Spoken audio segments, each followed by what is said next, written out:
Hi, Sandra Wilson here. I'm a clinical hypnotherapist who works with misophonia and sound sensitivity.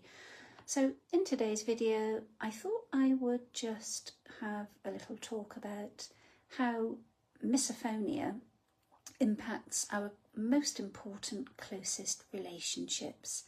So during the course of my very low-level research, I just discovered how much it seemed to affect our day-to-day lives and just beyond ourselves and into the closest, most important relationships we have, and particularly in marriages and within partners, within partnerships, with parents and children and work colleagues. So the person that you are married to or in a close personal partnership with, they often do prove to be our biggest triggers. And the impact on your relationship, if you're experiencing the distressing trigger that comes with having misophonia, it can be devastating. I do recall somebody once telling me, and I'm not paraphrasing here, I'm just recalling what they said. So the person said that their husband is their biggest trigger, and over the years things have just gotten so much worse. It's become so bad that every single thing he does just sends her reeling into this panic or rage. So I'm not going to make a list of the noises because they might be triggering if I say them, but I guess you can imagine. So it got to the point where she could not even sit in the same room as her husband, let alone sit and eat with him. She couldn't even be anywhere near him. And the most upsetting thing was that she loved him and there wasn't really any underlying problem such as she wanted to get away or end the relationship. But she was desperate. She wanted to make her marriage work, but couldn't spend any time with the person she loved. And of course, this type of scenario can be very common. And whilst I was carrying out my interviews, I encountered it quite a lot.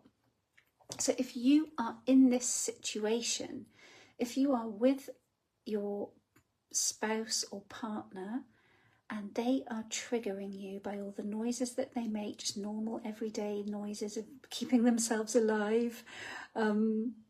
You are not a beast. You are not selfish, or you are not a bad person for feeling this way. I want to make that very clear, because we know that you do not choose the misophonia trigger. You do not choose to be this way, at least not consciously. So here are a couple of tips. So the first tip really, and I know it's easier said than done, is to just try to stay calm when you communicate. And if you choose a time to talk to your significant other, make sure that you do it when you are already feeling calm. And you're more likely to get your point across if you want to tell them how much they are triggering you. So number 2 is just bear in mind that your significant other might not understand what misophonia is or why you feel the way you do. So it's important to try to educate them a little, make your point with compassion, but also bear in mind that they may not have any idea. So what you're trying to get across really is how it affects you, the noises they make that affect you. It's not their fault, it's not your fault, it's just one of those frustrating symptoms, and this is how it makes you feel.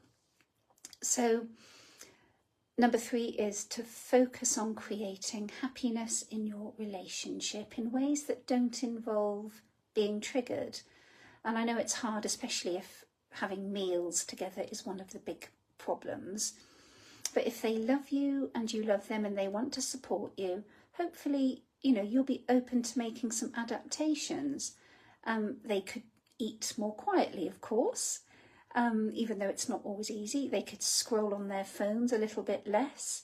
They could perhaps trying not to jiggle their foot around when they're in the corner of your eye.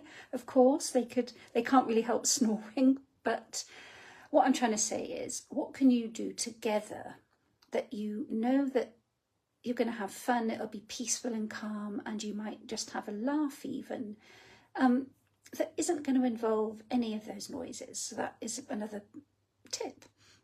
And number 4, aside from staying calm and educating your significant other and focusing on the things that you can do together that may be helpful, you can try showing yourself a little compassion. Again, it's not always easy. Patience, humour and understanding will go a long way, not just toward your spouse or your significant other, but toward you. It is not your fault. You cannot help being this way. And of course, many people do think that misophonia is a permanent condition that can't be resolved. I would never come on and say that, yes, I can cure misophonia, because I don't think anybody can do that. But some people do respond well to certain types of therapy. And there may be something that you haven't tried and you may be willing to try. And if you think you might like to have a little chat with me, please don't be afraid to reach out. And I hope that's helped, and I'll be back with more content tomorrow. Bye for now.